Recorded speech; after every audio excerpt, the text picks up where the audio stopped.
ಮತ್ತೊಮ್ಮೆ national award ಪಡೆಯುತ್ತಾರಾ Allu Arjun? ಎಲ್ಲರಿಗೂ ಟೊಪ್ಪಿ ಕನ್ನಡ ಟಿವಿ ಯೂಟ್ಯೂಬ್ ಚಾನಲ್ಗೆ ಸುಸ್ವಾಗತ ಅಂತ ಹೇಳ್ತೀವಿ. ಶುರು ಮಾಡೋಕ್ಕಿಂತ ಮೊದಲು ಯಾರೆಲ್ಲ ನಮ್ಮ ಯೂಟ್ಯೂಬ್ ಚಾನಲ್ ಮೊದಲು ನೋಡ್ತಿದ್ರಿ ಅವರೆಲ್ಲ ಸಬ್ಸ್ಕ್ರೈಬ್ ಮಾಡ್ಕೊಳ್ಳಿ ಮತ್ತು ಅಲ್ಲೇ ಪಕ್ಕದಲ್ಲಿ ಪ್ರೆಸ್ ಮಾಡಿ. ಅತ್ಯುತ್ತಮ ನಟರ ರಾಷ್ಟ್ರ ಪ್ರಶಸ್ತಿ ಪಡೆದ ಮೊದಲ ತೆಲುಗು ನಟ ಎಂಬ ಖ್ಯಾತಿ ಅಲ್ಲು ಅರ್ಜುನ್ ಅವರಿಗೆ ಇದೆ. ಪುಷ್ಪ ಸಿನಿಮಾದಲ್ಲಿ ನಟನಾಗಿ ಅವರು ಪ್ರತಿಷ್ಠಿತ ಪ್ರಶಸ್ತಿ ಪಡೆದರು. ಈ ಸಾಧನೆಗಾಗಿ ಅಲ್ಲು ಅರ್ಜುನ್ ಅವರ ಆಪ್ತರು ಮತ್ತು ಅಭಿಮಾನಿಗಳು ಸಿಕ್ಕಾಪಟ್ಟೆ ಖುಷಿಯಾದರು.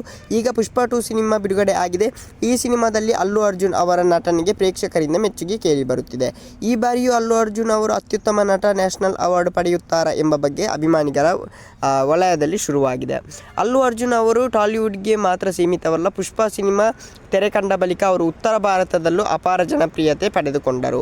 ರಾಷ್ಟ್ರ ಪ್ರಶಸ್ತಿ ಬಂದ ಬಳಿಕ ಅವರ ಮೇಲೆ ಜನರು ನಿರೀಕ್ಷೆ ಜಾಸ್ತಿ ಆಯಿತು. ಅದಕ್ಕೆ ತಕ್ಕಂತೆಯೇ ಪುಷ್ಪ 2 ಸಿನಿಮಾ ಮೂಡಿಬಂದಿದೆ ಎಂದು ಫ್ಯಾನ್ಸ್ ಹೊಗಳುತ್ತಿದ್ದಾರೆ.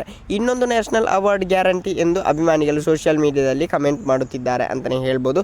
ಪುಷ್ಪ 2 ಸಿನಿಮಾದಲ್ಲಿ ಅಲ್ಲು ಅರ್ಜುನ್ ಅವರ ಗೆಟಪ್ ಮತ್ತು ಮ್ಯಾನರಿಸಮ್ ಭಿನ್ನವಾಗಿದೆ. ಆ್ಯಕ್ಷನ್ ದೃಶ್ಯಗಳು ಅವರು ಅಬ್ಬರಿಸಿದ್ದಾರೆ. ಮಾಸ್ ಪ್ರೇಕ್ಷಕರಿಗೆ ಬೇಕಾದ ಮನೋರಂಜನೆಯನ್ನು ಅವರು ನೀಡಿದ್ದಾರೆ. ಓಕೆ ಗೈಸ್, ಏನಾಗ್ತದೆ ಅಂತ ಮುಂದೆ ನೋಡೋಣ. ಅಲ್ಲಿ ಲೈಕ್, ಶೇರ್, ಸಬ್ಸ್ಕ್ರೈಬ್ ಮಾಡಿ ಅಂತೇಳಿ ಲವ್ ಯು ಸೋ ಮಚ್.